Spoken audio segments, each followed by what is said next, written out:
Bien, estimados amigos, es la hora programada para el evento. Bienvenidos todos de los diversos países que nos acompañan.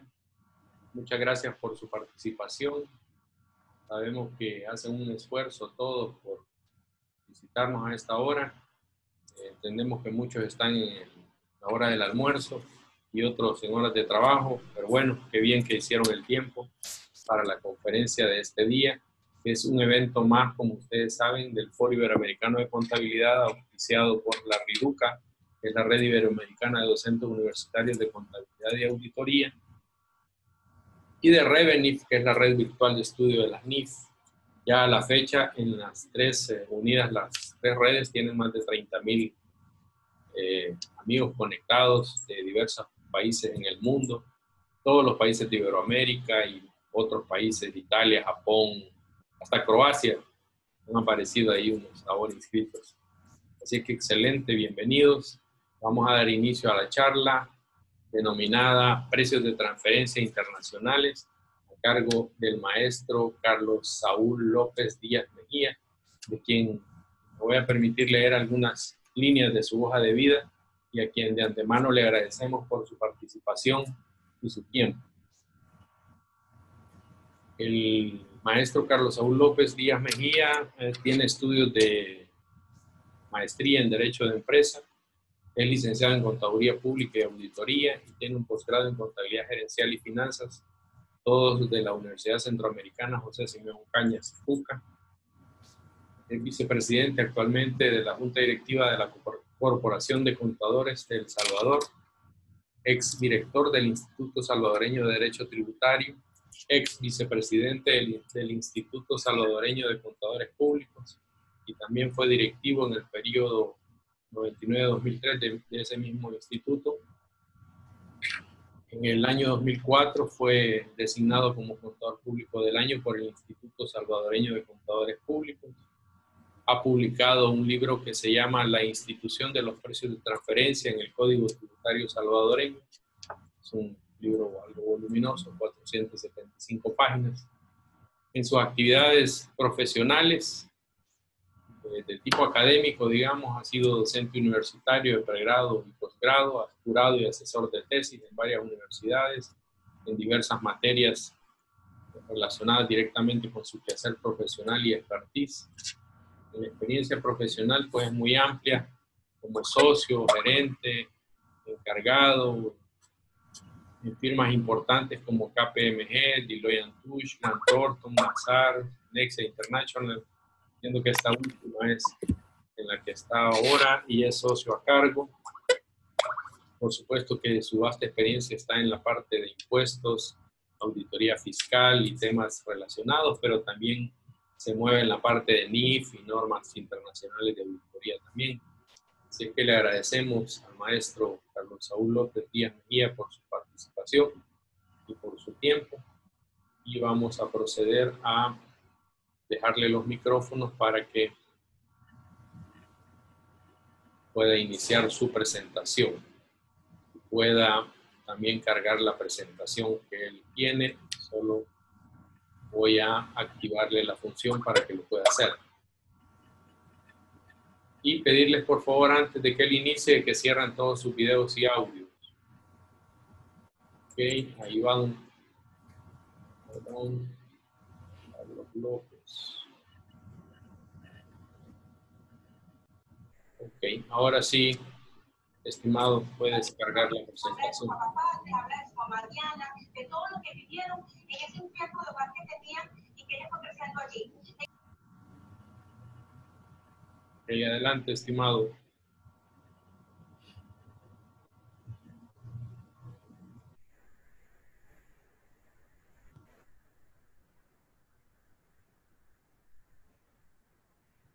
Debes activar tu micrófono.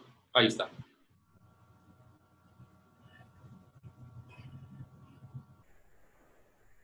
Lo tienes inactivo el micrófono, debes dar un clic para que se active.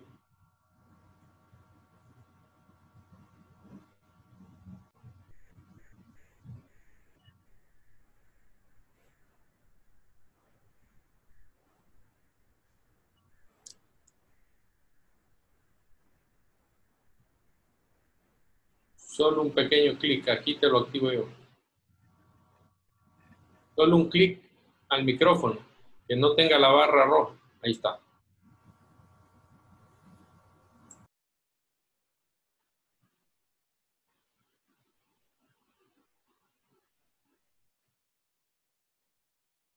Se vuelve a inactivar el micrófono. Tienes que activar el micrófono.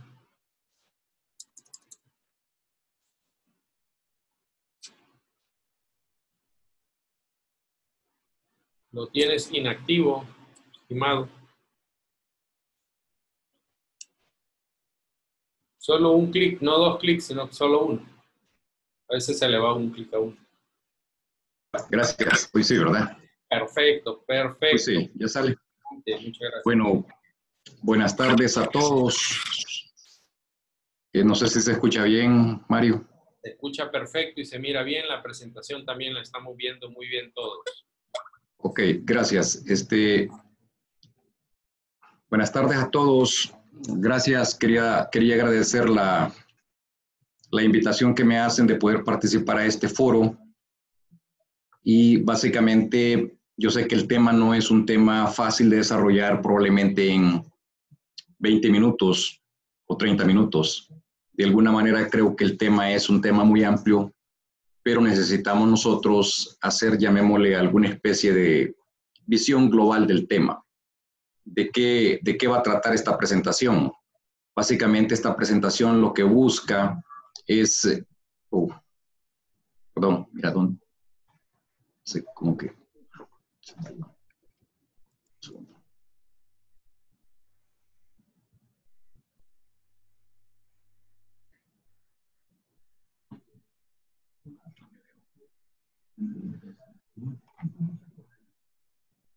Ok, perdón, creo que hay algún problema técnico de señal. Disculpen. ¿No, ¿se oye ahora? Bien, ¿Se oye? Audio, video, todo bueno. Va, ok, buenas tardes nuevamente, disculpen. Básicamente les decía de que el tema de precios de transferencia es un tema que de alguna manera despierta, llamémosle, una gran inquietud en lo que es la comunidad empresarial en general, la comunidad de profesionales que son los que muchas veces ejercemos este tipo de actividades como es prestar servicios de precios de transferencia.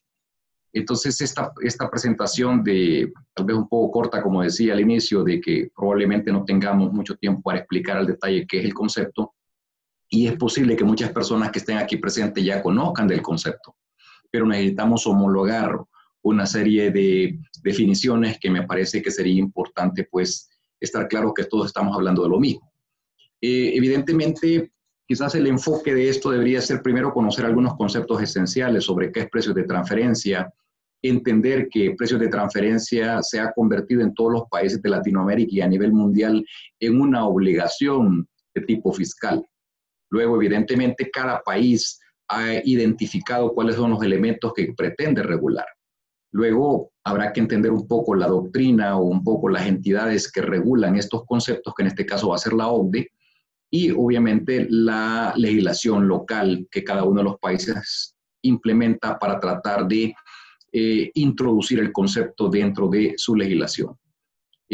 Finalmente vamos a hablar un poco de cuál es llamémosle, la nueva tendencia sobre el tema de precios de transferencia, especialmente por el cambio de lo que son las directrices de precios de transferencia a partir del año 2017. Y por último, quizás habrá que hablar un poco sobre cuáles son los efectos de la no aplicación de los precios de transferencia en los países. Entonces, cuando nosotros hablamos de precios de transferencia, en principio, nosotros tenemos que identificar de que precio de transferencia es un régimen fiscal.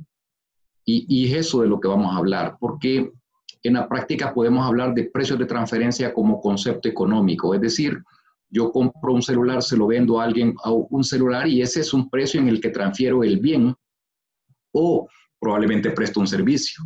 Pero sin embargo, en la práctica nosotros encontramos precios de diferente tipo, desde precios de consumo final hasta precios, llamémosle, de intermediación o de mediación en toda la actividad económica.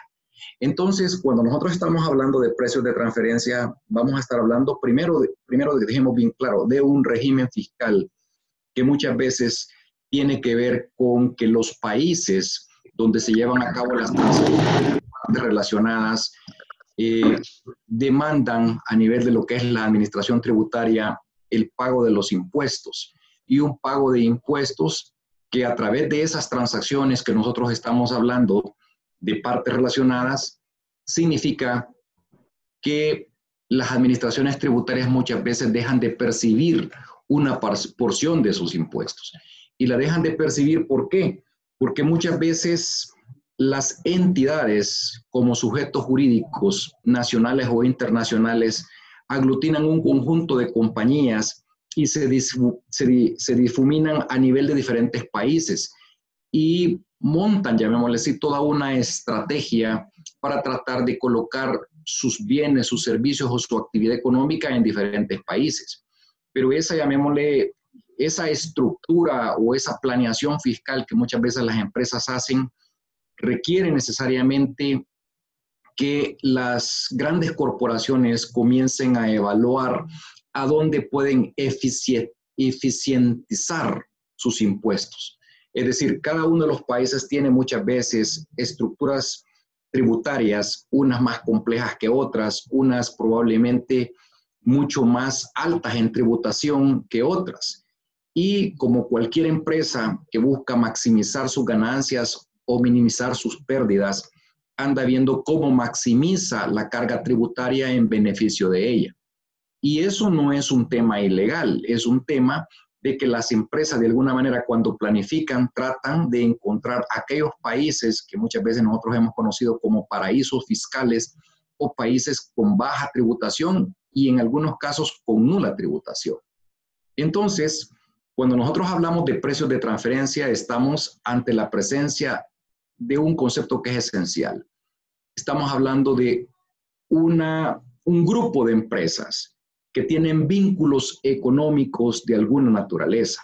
Y ese vínculo económico que presentan normalmente se conoce como una relación de tipo accionaria. Y la relación de tipo accionaria puede tener dos características principales. Una de ellas es que exista una influencia significativa sobre las decisiones de esa compañía y otra es que efectivamente tengan el verdadero control. Cuando estamos ante esos conceptos, significa que las transacciones económicas que se puedan llevar a cabo en un mercado abierto de libre competencia, siempre se presume que son a precios de mercado.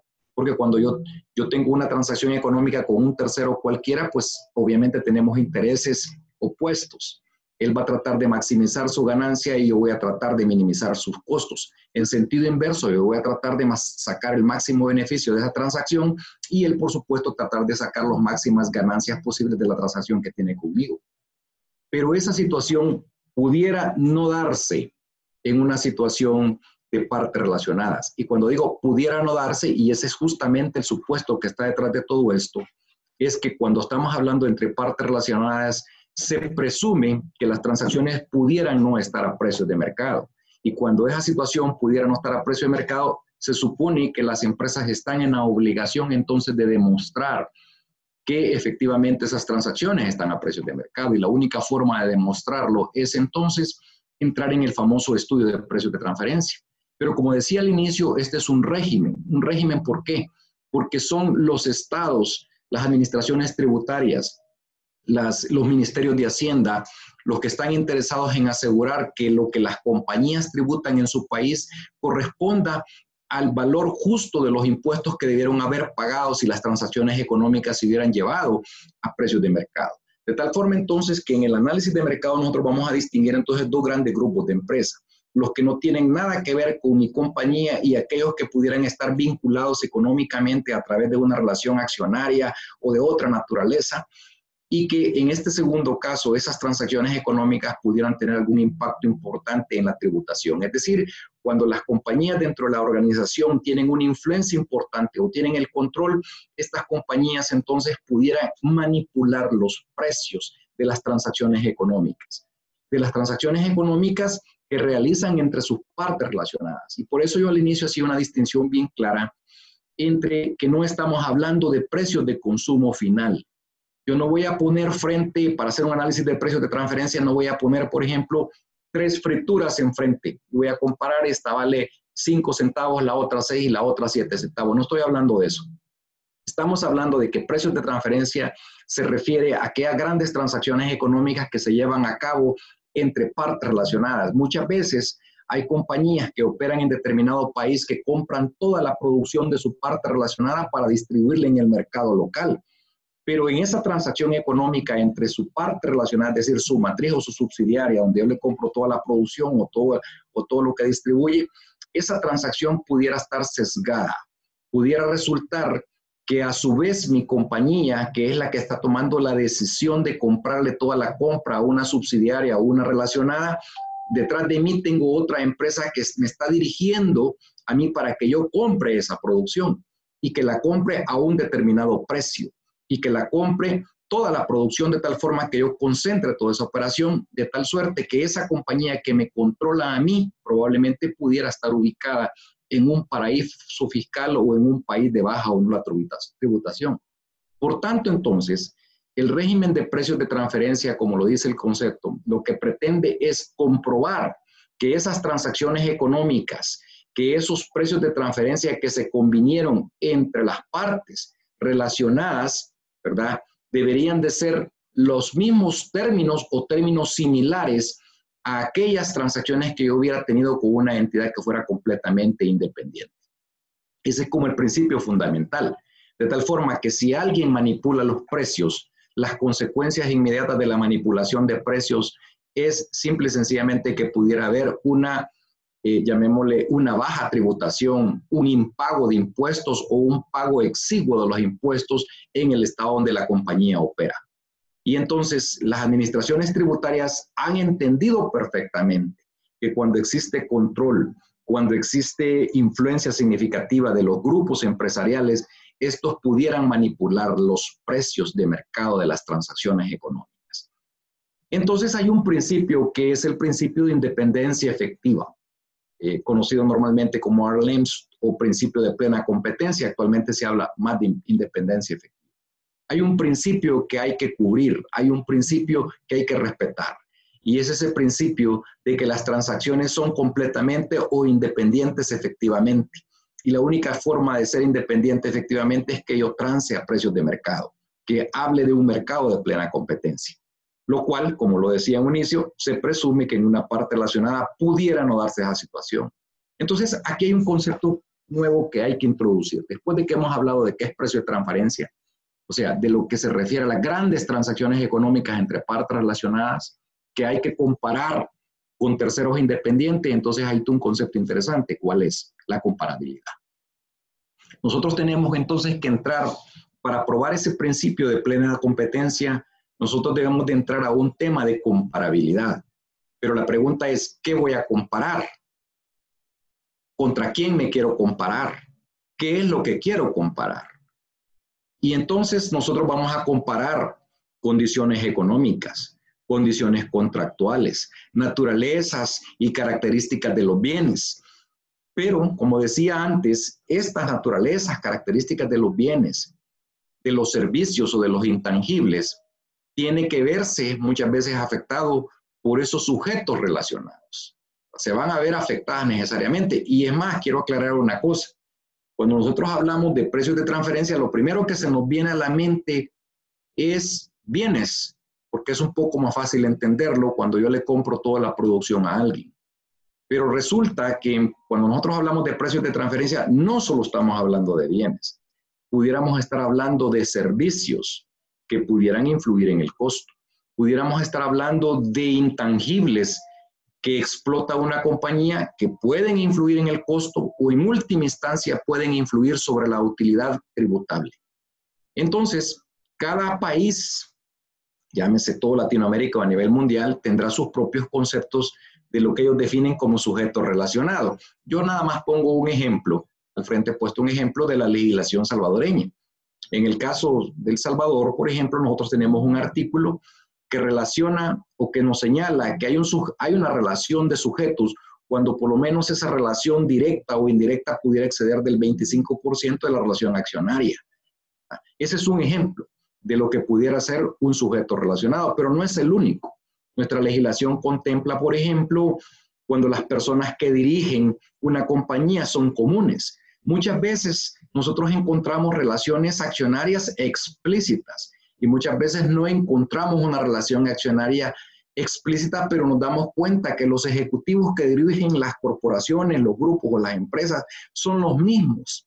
Es decir, aquí es el presidente en esta compañía, en aquella es el secretario, en la otra es un vocal, en la otra es un director más, pero todas las decisiones que toman son decisiones que tienen que ver con una relación accionaria. ¿Por qué? Porque ellos representan a los accionistas y los accionistas van a tratar de mover sus decisiones en función de donde les resulte más conveniente para poder tributar menos y maximizar sus ganancias.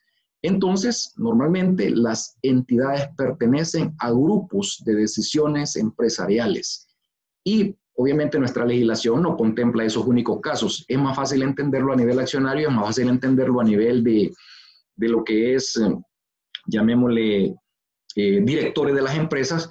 No son los únicos casos. Por ejemplo, nosotros en El Salvador tenemos aquella circunstancia cuando usted le compra más allá del 50% de la producción a otra empresa, se considera que es una parte relacionada. El estudio tendrá que definirnos a nosotros, llamémosle, tendrá que definirnos a nosotros cómo nosotros demostramos si efectivamente hay una parte relacionada o no. Y si fuera una compra de una producción, puede hacer que yo represente una marca. Y el que yo represente esa marca no necesariamente significa de que yo soy un sujeto, llamémosle, subordinado a esta entidad. Probablemente yo le compro toda la producción porque represento la marca, pero resulta que esa marca pudiera entonces tener otras condiciones, como por ejemplo, que me estuviera, aparte de vender los productos, me estuviera, por ejemplo, cobrando un arrendamiento, llamémosle, por el uso y explotación de la marca. Entonces muchas veces tenemos proveedores del exterior también que de alguna manera también representan partes relacionadas y que habrá que irlo analizando a partir de los supuestos que la ley señala. Entonces, nuevamente, voy a detenerme un segundo. El tema de precios de transferencia es un tema de tipo económico, es un tema de tipo jurídico tributario, ¿verdad? Y evidentemente es un tema que va a involucrar una serie, llamémosle, de disciplinas, entre ellos temas de tipo académico como administración. Cuando comencemos a hablar un poco de lo que son, llamémosle, ciertos elementos de la comparabilidad. Como yo decía hace un momento, detrás del tema de precios de transferencia tenemos nosotros un concepto que es la comparabilidad. La comparabilidad significa que yo puedo, llamémosle, vincularme a otra empresa u otra empresa se puede vincular a la mía para que yo me compare. ¿En qué? En las transacciones económicas que llevo a cabo. Y por eso hay 5 elementos esenciales de la comparabilidad: naturaleza y características de los bienes o servicios o intangibles que estén de por medio de una transacción económica. Vamos a hacer un análisis de las funciones esenciales que cada una de las empresas que participan en estas transacciones económicas, llamémosle, ejecutan. Vamos a hablar de términos contractuales, vamos a hablar de ciertas circunstancias económicas y vamos a hablar también de algunas estrategias de negocio. Comencemos tal vez muy rápidamente con el primero. Cuando nosotros decimos de características de las operaciones efectuadas, la naturaleza y características de esos bienes, ahí aparece a manera de ejemplo una serie de botellas de vino. Pero ustedes saben que en el vino, ¿de qué estamos hablando? Estamos hablando de una cepa, estamos hablando de una denominación de origen, estamos hablando probablemente de algunas características de esa cepa, o sea, un Cabernet Sauvignon, un Merlot. Pudiéramos estar hablando nosotros de un Tempranillo, de una Garnacha, de un, llamémosle, de otros diferentes tipos de uvas, Carmenere, etc. La denominación de origen, si corresponde a una Rioja, si corresponde probablemente al Valle de Maipo, etcétera, etcétera. Y de ahí vamos a hablar probablemente de la cosecha 2015, 2016, 2018, 2010, etcétera.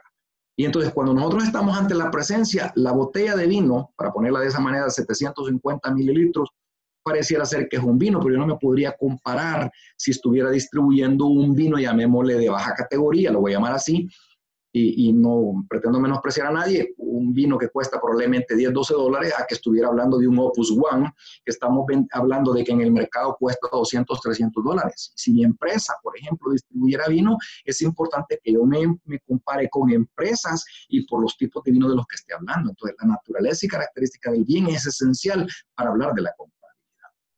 Cuando nosotros hablamos también el segundo punto de funciones esenciales de una entidad, es importante que nosotros entendamos que esas grandes corporaciones, esas grandes organizaciones establecen funciones. Hay una entidad, por decir algo, en China, que es la que se dedica a la actividad fabril. Hay una entidad probablemente en Estados Unidos que es la que se encarga probablemente de la actividad de distribución. Pero por otro lado, probablemente por decir algo, en Japón hay una entidad que se encarga de la producción de la materia prima. Pero por otro lado va a haber una compañía, digamos, en Sudamérica que se encarga del desarrollo de todo lo que es la imagen corporativa de la entidad. Y va a haber otra entidad probablemente en Europa que se está dedicando a la actividad de investigación y desarrollo de todos los nuevos productos que se van a hacer. Entonces, ahí nosotros hablamos de un análisis funcional. Hay alguien que se hace cargo de la importación, otro a cargo de la distribución, otro probablemente el transporte, etcétera, etcétera. Cuando nosotros vemos las grandes corporaciones normalmente se integran o de manera vertical o horizontal y distribuyen las funciones. Y muchas veces nosotros nos damos cuenta que hay una compañía que es la que siempre pierde.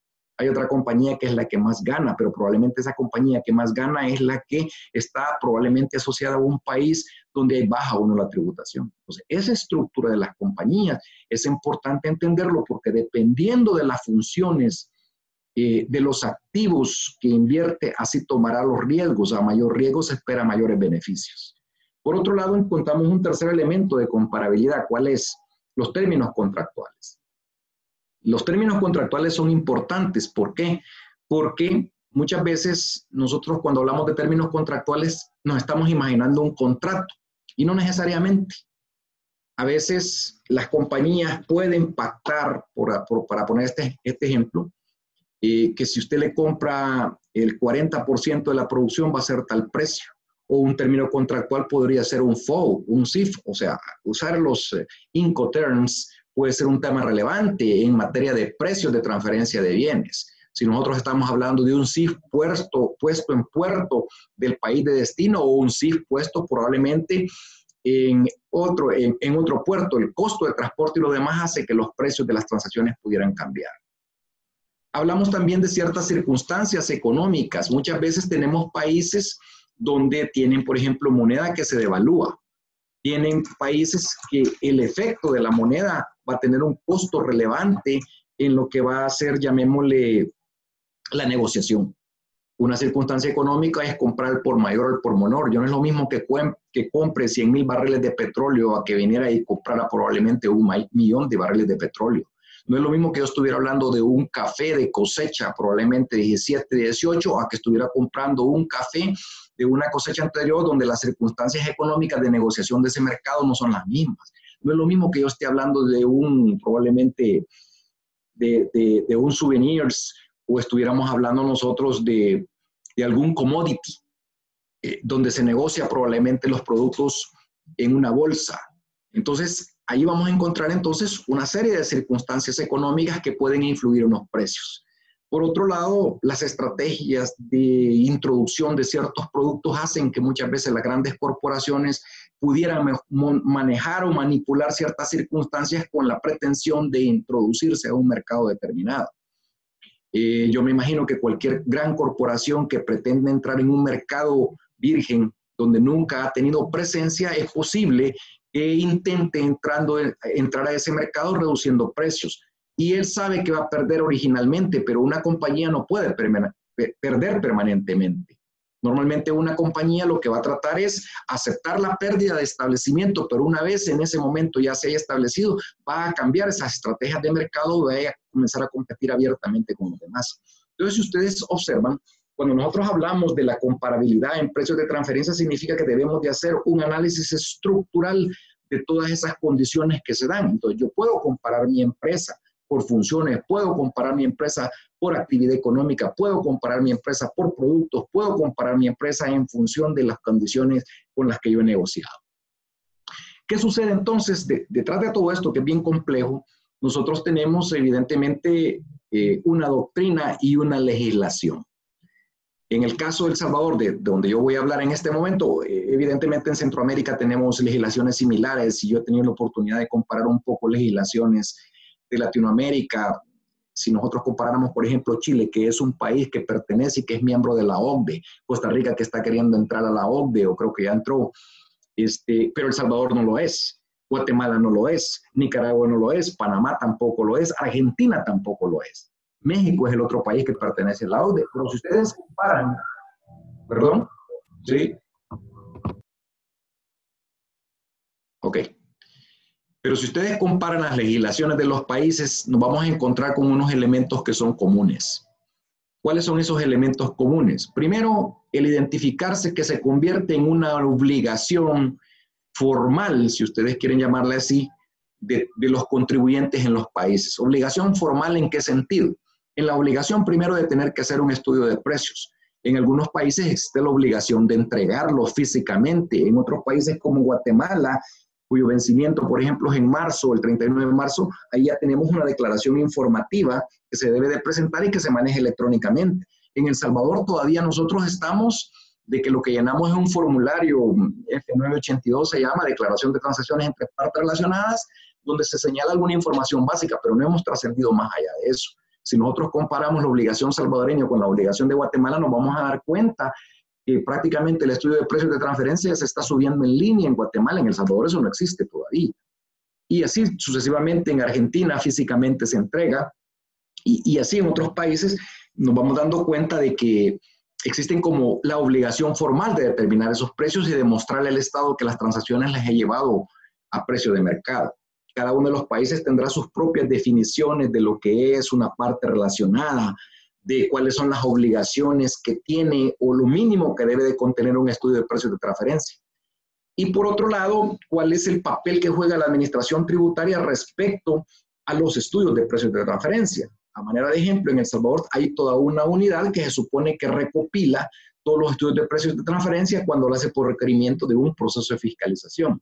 En otros países donde el documento físicamente o electrónicamente se tiene que entregar, también hay una unidad que probablemente toma en cuenta esos documentos que le suben a la web y hará una revisión de que contengan las condiciones mínimas necesarias para presentar un estudio de precios de transferencia.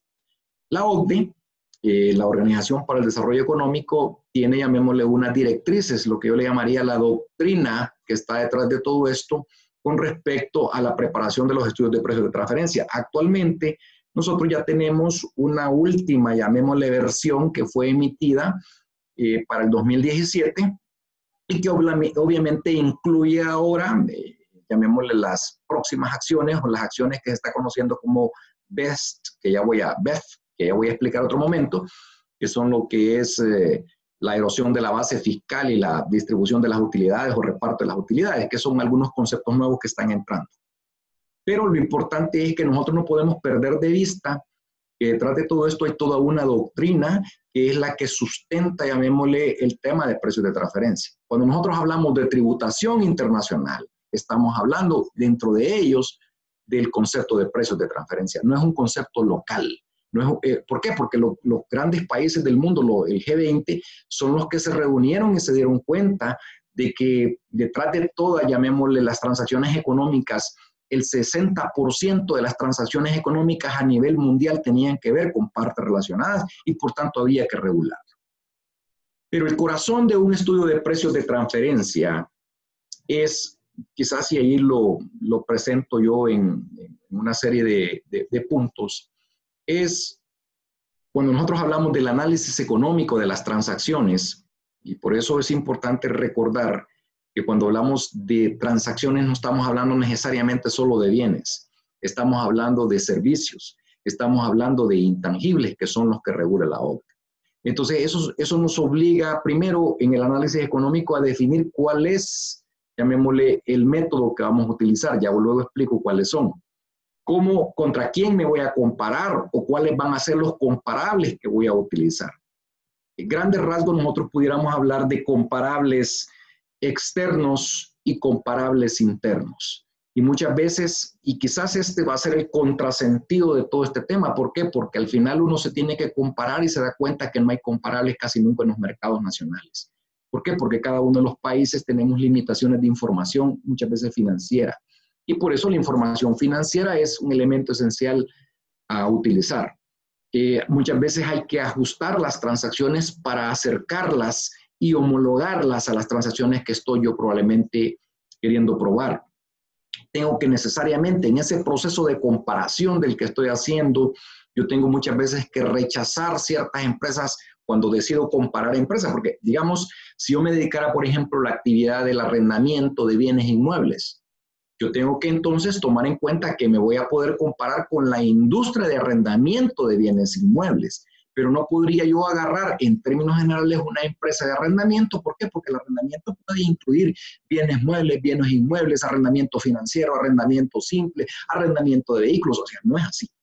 Entonces quiere decir que yo tendría que, cuando busco el concepto de comparabilidad, lo que estoy es tratando de encontrar una serie de criterios que me permitan ir depurando la base de datos de información de empresas o comparables que yo haya seleccionado. Va a haber un momento en que probablemente en la primera búsqueda que yo haga puedan resultarme, para poner un ejemplo, 100 empresas. Pero en un momento determinado, después de identificar todos y cada uno de las empresas que en primera instancia cuando yo le puse arrendamiento de bienes muebles, pues entonces ahí van a aparecer bienes muebles de todo tipo, desde línea blanca hasta electrodomésticos, desde equipos de computación hasta computadoras, etcétera, etcétera. Entonces, quiere decir que, pero si mi empresa tiene una actividad especializada, voy a tener que comenzar entonces a buscar una empresa que más se acerque y entonces voy a entrar en el criterio de rechazo de comparables. Ciertos criterios, por ejemplo, yo no podría comparar, si estoy comparando información financiera, para ponerlo en este caso, yo no podría comparar una compañía que sea rentable de una que no lo sea. Es decir, si mi compañía tiene utilidades y tiene un margen de rentabilidad, me voy a comparar con empresas que tienen margen de utilidad. No voy a compararme con una empresa que no lo tenga, cuyo margen sea negativo. Evidentemente, el estudio del precio de transferencia requiere que yo haga una descripción de todos y cada uno de los negocios con los que me estoy comparando. Y además, eso es lo más importante, y creo que va a ser el problema que todos los países latinoamericanos tenemos, es que yo necesito señalar cuál es la fuente de información utilizada. Normalmente, al menos en mi experiencia, yo hago muchos estudios de precios a nivel de Centroamérica principalmente. Nos topamos con un tema, ¿cuál es? El tema de que ninguno de los países tiene bases de datos de las industrias que operan en su país. Normalmente lo que las empresas hacen cuando no tienen comparables internos, si ustedes se recuerdan al inicio yo hablaba de la identificación de comparables. ¿Qué tipo de comparables estamos hablando? ¿Internos o externos? Cuando tengo comparable interno, ¿qué significa? Que yo tengo la información dentro de mi organización y puedo comenzar a buscar esa información dentro de mi misma organización. Un ejemplo bien sencillo. Le vendo a partes relacionadas, pero le vendo a partes no relacionadas. Y productos similares, servicios similares, etc. Entonces ahí tengo, y en condiciones similares, estoy hablando de cantidades, volúmenes, etc. Entonces ahí yo tengo un comparable interno. Pero cuando yo no lo tengo, porque resulta que, por ejemplo, yo tengo un producto único, que solo le vendo a terceros, o que solo le vendo a mis partes relacionadas, y necesito hacer esa comparabilidad, voy a tener que recurrir a una fuente de información externa para buscar las empresas comparables. Normalmente lo que está pasando en el mercado es, a falta de que los países no tienen bases de datos de información, se recurre a fuentes externas. Y aquí donde nosotros encontramos básicamente Standard & Poor's, para poner un ejemplo, encontramos probablemente Osiris, que son otras bases de datos, etcétera, etcétera, etcétera. Y esas bases de datos nos van a servir a nosotros como fuentes de información para comparar, porque ¿qué es lo que comparamos? Pudiéramos comparar, fíjense bien, según el método, desde precios hasta márgenes, desde márgenes brutos hasta márgenes netos, dependiendo del método. Y entonces, y aquí es donde vamos a entrar al tema central del análisis económico. Precio de mercado o estudio del precio de transferencia, si le quieren llamar así, o el precio de mercado más precisamente, no es una ciencia exacta. No es una ciencia exacta. ¿Por qué? Porque nosotros en el mercado nos vamos a encontrar con una cantidad importante de precios. Precios al por mayor, precios al por menor, precios, llamemos bajo condiciones de Incoterms diferentes, etc. Entonces lo que nosotros tenemos es un rango de precios. Lo que nosotros tenemos es una cantidad importante de empresas que fijan precios en el mercado según las circunstancias o condiciones que ellos deciden poner. Entonces, las legislaciones muchas veces son muy restringidas y pretenden que el precio de mercado sea un precio promedio. Eso no es posible.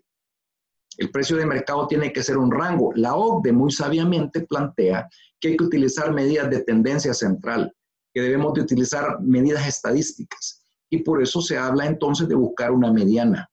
Y por eso se habla de buscar una mediana, no una moda, no un promedio. Hablamos de una mediana que es el centro de los datos. Y el precio, entonces el precio de mercado se define en función de un rango de mercado, de un rango intercuartil, y no se define como un punto único. ¿Por qué? Porque el mercado se comporta de diferente manera. No es lo mismo comprar en época de invierno, no es lo mismo comprar en época seca, no es lo mismo comprar en aquellos mercados donde el comportamiento es cíclico. Si no, veamos el precio del petróleo. Una situación probablemente de especulación de algún presidente o lo demás hace que un precio del petróleo pudiera dispararse, o de un commodity. Quiere decir que en esa circunstancia que se dio, ese fue el precio que imperó. Imaginémonos, estuviéramos hablando de una empresa de fertilizantes donde se compran los fertilizantes en un mercado mundial. Nosotros vamos a ver cómo se está comportando el petróleo porque tiene que ver con eso. Entonces, en esencia, cuando nosotros hablamos de determinar el precio comparable, no voy a comparar necesariamente precio con precio, pudiera comparar rangos, márgenes en un rango determinado. Entonces, gráficamente es bien fácil explicarlo. Nosotros pudiéramos tener, por ejemplo, empresas que se han domiciliado en diferentes países, como aparece en ese cuadro, en diferentes países donde hay una tasa corporativa de impuestos. Si ustedes observan, el país A tiene 30%, el país B tiene 15%, el país C tiene 25%. De tal forma que cada una de las empresas tributa en función de esa tasa corporativa. Donde nos vamos a ubicar básicamente es en el tema de ventas. Una vende en 1.500, que para la otra compañía es el costo, la otra vende en 2.000, que para la otra es el costo, y termina vendiendo 2.500. En términos globales, el grupo, llamémosle, o en términos globales, las empresas terminarían tributando 350.000 unidades, o 350 unidades, o 350 millones, ¿qué importa? Pero cuando estamos hablando de precios de transferencia, significa que muchas veces, como decía al inicio, las empresas hacen un análisis de todas y cada una de las tasas a nivel mundial, y las empresas se establecen a donde puedan maximizar sus ganancias. En otras palabras, se van a establecer en aquellos países donde probablemente puedan pagar menos. Y por eso nosotros encontramos de que, comparando el primer ejemplo con el segundo ejemplo, si ustedes observan en el primer ejemplo, nosotros decíamos la compañía A vendió en 1.500, pero la tasa corporativa es del 30%. En el segundo ejemplo, la compañía vende en 1.300, ¿verdad? Entonces el margen de ganancia que tiene la compañía B es mucho mayor, y al tener una tasa corporativa mucho más baja, significa que el nivel de tributación que va a ser inferior. Entonces, en términos globales, el grupo de empresas que tuvo el control sobre los precios logró entonces tributar menos a nivel mundial o a nivel de los países donde él se ubicó. Ustedes observan, en el cuadro anterior nosotros hablábamos de 350 millones de unidades, si ustedes quieren. En este caso, a nivel global, la compañía terminó tributando menos. Eso es exactamente lo que los gobiernos de cada uno de los países reclaman. Y por eso dicen, señores, apliquen el principio de precio de independencia efectiva y pruébenme que las transacciones económicas se llevaron a cabo a precios de mercado. Y de esa manera, el estudio del precio de transferencia debe de reflejar si la compañía o no actuó como un independiente. Porque no olvidemos que el independiente tiene intereses opuestos. Las partes relacionadas tienen intereses comunes. Y entonces, cuando nosotros estamos ante la disyuntiva o interés común o interés opuesto, es importante mejor aclararlo a la administración tributaria de que hemos aplicado precios de mercado. Obviamente, hay ciertos factores de riesgos que nos permiten, a los que estudiamos precios de transferencia, nos permiten a nosotros identificar dónde pudieran haber posibles ciertos riesgos en precios de mercado. Cuando existen transacciones significativas entre partes relacionadas. Yo ponía el ejemplo al inicio, bueno, vendo toda la producción, ¿verdad? Transferencias de intangibles. Si ustedes observan, no necesariamente estamos hablando de precios de productos. Hay compañías que cobran, por ejemplo, para poner un ejemplo, 20% de las ventas por regalías. Esa es una forma de transferir precios, esa es una forma de minimizar las utilidades en una compañía y se cobran entre partes relacionadas. Reestructuraciones de negocios que permiten probablemente movilizar activos, minimizar riesgos, pagos diversos. Hay compañías que cobran tasas de interés superiores a precios de mercado, o hay compañías inclusive que no cobran, y eso también es un efecto sobre los precios de mercado. ¿Por qué? Porque nadie va a prestar en el mercado financiero dinero sin esperar un interés. Hay compañías que contratan seguros a nivel mundial y le transfieren esa parte con un margen de ganancia. Hay asistencias técnicas, el famoso back office, compañías que le dan servicios de todo tipo, desde importación, desde contabilidad, desde manejo de las finanzas, desde control de clientes, etcétera, etcétera. Reembolsos de gastos. Y así entonces nosotros vamos a encontrar un montón de factores que nos pueden dar a nosotros una idea de que son transacciones que hay que estudiar, y especialmente las vamos a estudiar cuando estemos hablando o nos demos cuenta que quien hace esas transacciones tiene una relación directa o indirecta sobre las compañías con las cuales opera. Entonces, hablamos entonces de cierta metodología que la OCDE nos sugiere. ¿Cuál es esa metodología? Bueno, aplicar métodos de determinación de los precios de transferencia. A grandes rasgos encontramos una clasificación global, que es lo que nosotros conocemos como los métodos tradicionales y otro lo que son métodos transaccionales. Los métodos tradicionales y el más común y el que inclusive la OCDE sugiere que se lleve a cabo es el método de 1 a 1, el método de comparar precios con precios. Eso es el ideal. Si yo voy a comparar botellas de agua, voy a comparar botellas de agua, los precios de las botellas de agua, que hagan que las empresas vendieran un solo producto. Pero muchas veces nosotros nos topamos con que una compañía vende una cantidad relevante de productos, entonces ya no podemos comparar producto con producto. ¿Por qué? Porque se volvería interminable el estudio. Porque acuérdense que la comparabilidad tiene 5 elementos: naturaleza, característica del bien, circunstancias económicas, estrategias de negocio, condiciones contractuales. ¿Se recuerdan? Análisis funcional. Entonces, todo eso hay que analizar. Entonces, producto sería imposible. Entonces, ¿qué es lo que se hace? Cambiamos de nivel y probablemente vamos a aplicar haciendo un análisis en los métodos tradicionales de márgenes brutos, ya sea por el método de precio de reventa o por el método de costo adicionado. Y por último, cuando existen limitaciones a la información o limitaciones y no se puede inclusive probar por cualquiera de los métodos tradicionales, que son los que sugiere la OCDE, nosotros buscamos otros métodos, y dentro de estos otros métodos tenemos probar márgenes netos, ¿verdad?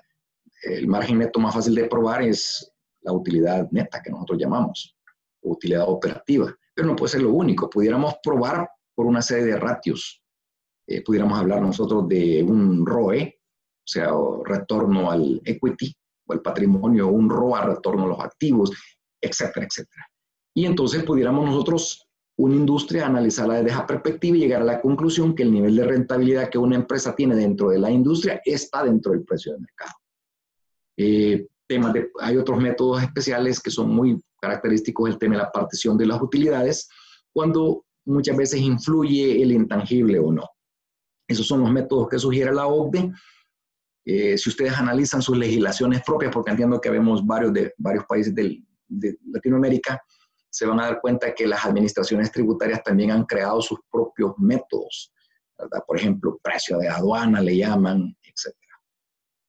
¿Qué es lo nuevo? ¿Qué viene ahorita o qué es lo que está incorporado en la nueva directriz de precios de transferencia? Y es lo que nosotros conocemos como el Plan de Acción BEPS, que es ese tema de lo que se conoce como la erosión de la base fiscal.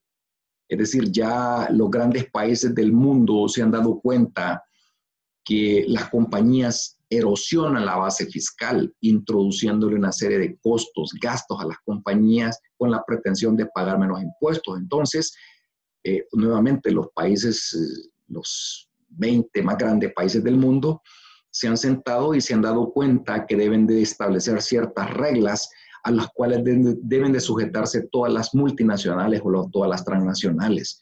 Y entre ellas está el tener que informar aspectos como, por ejemplo, la estrategia fiscal que tienen, las planeaciones fiscales que han hecho, ¿verdad?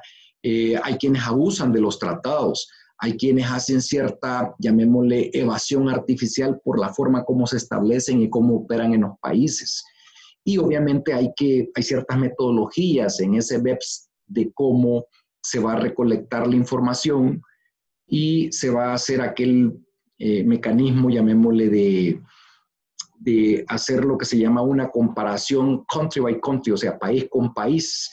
Se van a comenzar a comparar que lo que yo declaré aquí es cierto que es lo mismo que estoy declarando en otro país. O sea, no olviden que muchas veces las administraciones tributarias tienen un tipo de legislación, llamémosle, muy local, muy nacional. Es decir, lo que nosotros conocemos muchas veces como renta nacional, de tal forma que las administraciones tributarias difícilmente pueden trascender a la información en otro país, a no ser que exista un tratado.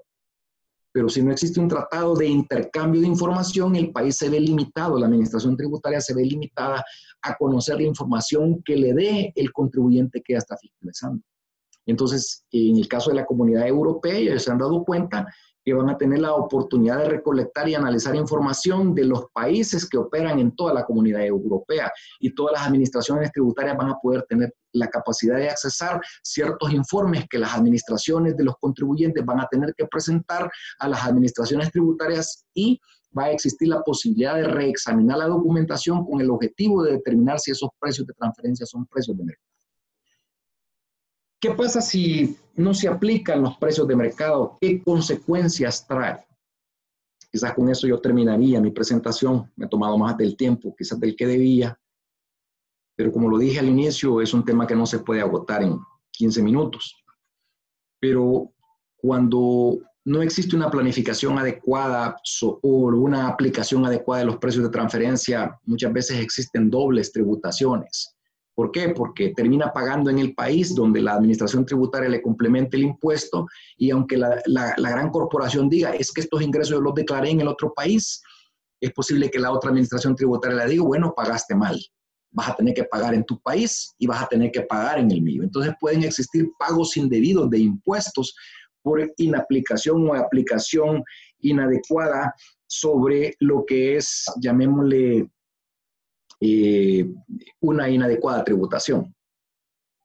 Obviamente hay otras consideraciones, como decía, el tema de impuestos complementarios, ajustes, multas, intereses, multas accesorias por declaraciones incompletas, pérdida de beneficios fiscales, si fuera el caso. Las administraciones tributarias muchas veces objetan la realidad material de ciertos gastos. Por ejemplo, cuando las compañías transfieren intangibles, ¿y usted cómo me prueba a mí que efectivamente usted está beneficiándose de ese intangible? Entonces las administraciones tributarias muchas veces objetan costos, gastos que le ha trasladado su casa matriz o su parte relacionada. Al final, después de todo ese proceso de fiscalización y de complemento de impuestos, ¿qué resulta? Un proceso litigioso. Un proceso litigioso que representa desgastes, pagos de honorarios a abogados, pleitos que no generan muchas veces que generan insolvencia en los contribuyentes y que les generan problemas. Y obviamente, por lo menos en el caso de El Salvador, que existe, por ejemplo, el dictamen fiscal, que es obligatorio, los auditores nos vemos en la obligación de tener que generar salvedades y declarar de manera expresa que el contribuyente ha realizado transacciones entre partes relacionadas que no se encuentran en precios de mercado. Y obviamente ustedes entenderán que todo este ir y venir con la administración tributaria representa un costo. Bueno, creo que es posible que haya mucho más que discutir, es posible que haya mucho más que clarificar, y el tema no termina. Sobre el tema de las 13 acciones de BEPS, 15 acciones de BEPS llamémosle un tema bien amplio, y habrá mucho que discutir, pero ustedes entenderán que por razones del tiempo no puedo detenerme más. Quiero agradecer la invitación, quiero decirles que ha sido una experiencia muy bonita. Al maestro Echeverría, Mario, pues le agradezco la invitación, y si tienen alguna pregunta y tengo la capacidad de poder responderla, con mucho gusto. Gracias.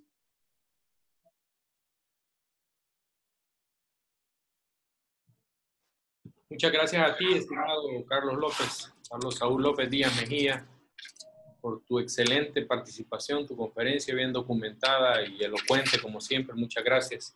Pusimos ahí por escrito en el chat un aviso para que formulen sus preguntas, las escriban por el chat. Y pues, si tú gustas, les vas dando lectura y vas contestando las que... Sí, ahorita quiero ver dónde está el chat. Un segundo, por favor. Solo en la parte de abajo están los comandos, chat. Ahorita. Gracias. Un segundo. Si gustas, también puedes suspender Sí, ahorita. la presentación para que no te... Ahí, ¿verdad? Ok. Ok. Aquí estoy ya en el chat si alguien tiene alguna pregunta y si puedo responderla con mucho gusto. Sí. También pueden hacerla en la cuenta de Twitter nuestro, de Revenif, y con la etiqueta, está ahí escrita, FICONTA. Símbolo de número, FICONTA. Y ahí le vamos a dar lectura. Ahí tienes unas felicitaciones de España, Carlos. Muchas gracias. Gracias. De Paraguay, dice, tenemos autos de precio, etc. Bueno, ahí las puedes ir viendo tú. Quizás voy a irlas contestando con base en lo que voy leyendo. ¿Verdad? Primero dice, ¿existe régimen sancionatorio por no tener el estudio de precios de transferencia? En el caso de El Salvador, nosotros tenemos, llamémosle, una multa genérica. Desafortunadamente, el tema de precios de transferencia fue una reforma que se incorporó a nuestro código y quizá la administración tributaria no tuvo el tino o la habilidad de haber incorporado una sanción específica por no tener el estudio. Entonces eso caería en una especie de incumplimiento formal, pero que de alguna manera se va a tener que valorar y habrá que asignarle alguna especie de multa específica. De ahí hay otra pregunta. Déjeme ver.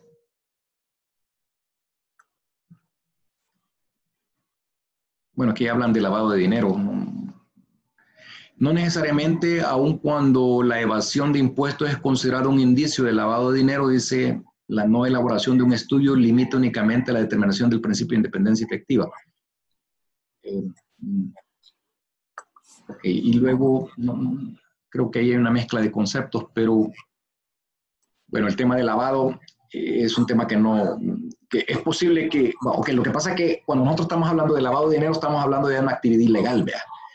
Y una compañía que estuviera en el mundo ilegal, creo que habría que, si el estudioso se diera cuenta de que hay transacciones de activos y fuera una transacción de lavado de dinero, o sea, yo creo que el estudio de precios de transferencia perdería todo interés porque estaríamos hablando de un delito. Entonces, en este caso, habrá que centrarse en el tema del delito más que en el tema de precios de transferencia.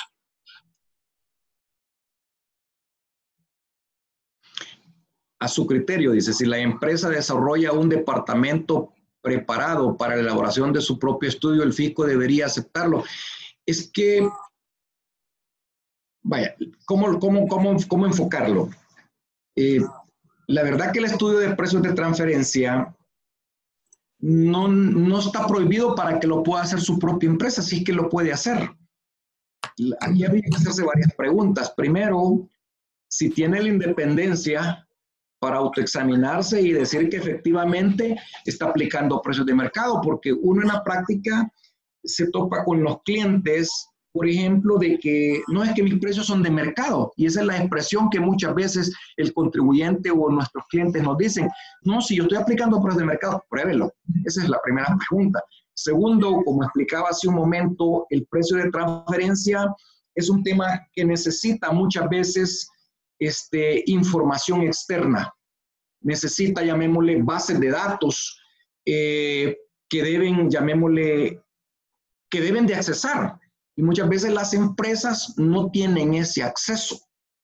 Las personas que hacemos este tipo de estudios tenemos claridad de que vamos a pagar un software y vamos a encontrar la información en eso. Pero una empresa que solo haga su estudio de precios de transferencia para su compañía le puede resultar oneroso. Ahora, si estuviéramos hablando de que una compañía instala todo un departamento de precios de transferencia, es porque va a estudiar todas las transacciones probablemente del grupo que está diseminado a nivel, llamémosle latinoamericano o regional, y ahí va a poder entonces él hacer los estudios de diferentes empresas, de sus compañías, pero entonces tiene que tener una base de datos porque estamos hablando que va a comparar transacciones económicas a nivel de una región determinada.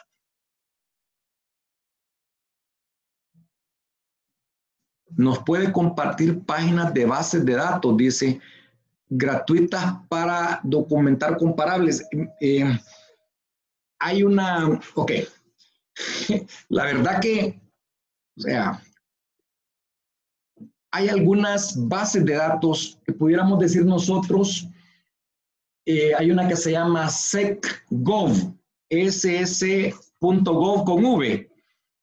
El problema es que es una información un poco limitada y entonces no es fácil, llamémosle, de cuando uno está haciendo estudios específicos sobre alguna transacción en particular, no necesariamente se encuentra con estas transacciones que uno está queriendo estudiar, entonces a veces son como bases de datos muy limitadas.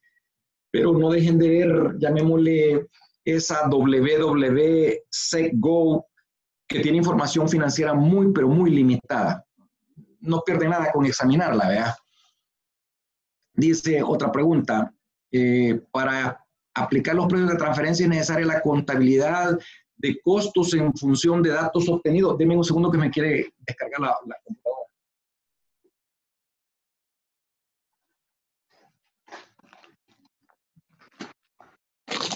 Un segundo, perdón.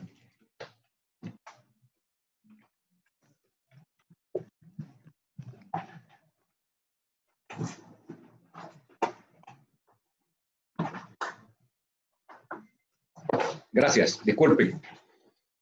Ok, decía, la pregunta era, perdón, quiero volver a leerla. Para aplicar los precios de transferencia es necesaria la contabilidad de costos en función de datos obtenidos, comparar los precios de competencia. Ok, miren, aquí el tema es más complejo de lo que parece. Puede haber una contabilidad de costos y evidentemente yo quisiera hacer una separación entre lo siguiente. Un estudio de precios de transferencia no es un examen de costos, no es fijación de precios, no es, llamémosle, precios de consumo final. No. Estudio de precios de transferencia, como le explicaba al inicio, es un análisis integral de una serie de elementos de comparabilidad que necesitamos, llamémosle, vincular, y de esa manera llegar a la conclusión que es, llamémosle, un precio de plena competencia o de independencia efectiva. Los costos son importantes y funcionan, pero entonces entraríamos en otra discusión. ¿Cuál es? Bueno, tienen la misma base contable, por ejemplo. Entonces habría que, alguien puede estar, por ejemplo, llevando su base contable sobre la base de los principios mexicanos, que lo conoce como normas de información financiera mexicanos. Pero alguien pudiera estar llevando la determinación de los costos sobre la base de NIF. O alguien todavía podría estar aplicando, y lo puede hacer, y seguro que existe, sobre la base de los principios US GAAP, que se conoce. Pero alguien pudiera estar aplicando principios de contabilidad de Holanda. Porque si es bien cierto que lo que se pretende con el tema de la globalización de las normas es que todo el mundo aplique las NIF, pero alguien puede no aplicarlo. Entonces vamos a tener nosotros que interpretar primero cuál es la base, la base contable que se está utilizando, y si ese sistema de costos de los que ustedes están hablando está homologado en función de esas normas contables, y si está homologado, entonces es comparable. Información externa se refiere a información que es únicamente de base de datos. Normalmente sí, pero ¿qué pasaría si su país tuviera, por ejemplo, nosotros en El Salvador tenemos una cosa que se llama el registro de comercio? Y aquí hay una obligación legal que hace que las empresas vayamos a depositar los estados financieros auditados en el registro de comercio. El tema es que muchas veces no todas las empresas presentan ese estado financiero. Entonces, yo puedo recurrir al registro de comercio y solicitarle una certificación de los estados financieros, pero vamos a topar con varios temas. La base contable, o sea, los principios de contabilidad aplicados, obviamente. A eso me estoy refiriendo. Luego nos vamos a topar con que el periodo contable puede ser diferente. Pudiera ser, aunque en El Salvador tenemos uno solo, pero hay empresas multinacionales que tienen periodos especiales. Pudiéramos también resultar que el fulano ha depositado no completamente el dictamen. Y además los dictámenes muchas veces no reflejan mucha información, solo si los hace con base a NIF. Y además, si yo le quisiera agregar, habemos contadores públicos que tenemos nuestro propio criterio y quienes revelan un montón de información y otros revelan menos y dicen estar con base a NIF. Así que hay que tomar en cuenta entonces que cuando hablamos de fuente externa, no necesariamente me refiero a una base de datos, me puedo referir a información pública. Por ejemplo, los sistemas, en el caso de El Salvador, por ejemplo, tenemos los bancos. En el caso de El Salvador, por ejemplo, todas las empresas reguladas publican los estados financieros. Ahí está un poco más fácil. ¿Pero por qué? Porque es una industria regulada que tiene la obligación legal de revelar información financiera. Otra cosa pudiéramos hablar. El tema de las bases de datos, si son confiables o no. Ese es un tema importante. Yo no estoy diciendo que esa base pública no es confiable, pero no tiene toda la información que podría tener una base privada sobre la cual se paga. Otra pregunta. Hay casos en los que el fisco ajuste por estar fuera de rango y mis entidades comparables son otros mercados. Por ejemplo, mi comparable es una empresa china con una centroamericana. Ok. De hecho, cuando se hacen los estudios de precios de transferencia, se escogen regiones. Y ya que usted menciona la región china, muchas veces los chinos tienen una cualidad bien particular, que no son empresas de alta rentabilidad, porque como el producto es tan en masa y llamémosle, es tan, ¿cómo le llamaría? Sí, creo que la palabra correcta, tan masivo, que los chinos se conforman con márgenes pequeños, pero les gusta el volumen. Entonces, cuando usted compara una empresa, por ejemplo, de confección, para hacer el caso, china, hindú, o una empresa de confección latinoamericana o centroamericana, para ser preciso, se va a dar cuenta que los márgenes son diferentes. ¿Por qué? Porque el tipo de industria tiene una dinámica en China que hace que los comparables resulten no ser comparables. Por eso cuando uno hace esa selección o esa búsqueda y después utiliza parámetros de descarte para sacar estas compañías, uno comienza a estratificar según las regiones. Y entonces los criterios de comparabilidad que uno utiliza es justamente para descartar compañías que no pueden entrar en el análisis. Ahora bien, no podría ser conveniente si yo opero en un mercado como centroamericano ir a compararme con una región china. Creo que habría que buscar una región que sea muy parecida a la mía. De ahí la misma pregunta decía si la administración podría ajustar. Sí, de hecho las administraciones tienen alguna metodología, a mi juicio, no muy sabia, pero ellos son recaudadores y eso no podemos desconocerla.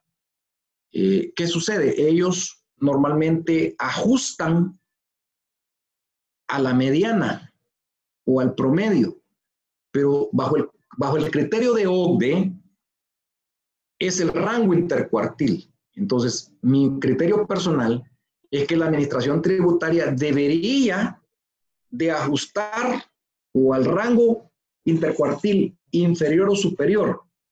Pero ustedes entenderán que estamos hablando de la administración tributaria. Entonces, cuando hablamos de la administración tributaria, significa que ellos saben y conocen la fórmula y entienden perfectamente que si ajustan a la mediana, el monto de complemento de impuestos sería mucho mayor a ajustarlo al rango intercuartil inferior o superior. Además, y aquí voy a poner yo el pecado del consultor de precios de transferencia, que el consultor de precios de transferencia normalmente se puede ver tentado ¿a qué? Se puede ver tentado a querer hacer que su cliente llegue al rango inferior o superior, y ese es un error por una razón bien importante, porque nosotros en el estudio de precios de transferencia debemos de señalar cuál fue la base de datos, el año y el momento en que yo accesé a esa base de datos. Entonces hay que evitar caer en esa tentación de querer ajustar los datos del cliente a una realidad que no es la de él. Otra pregunta.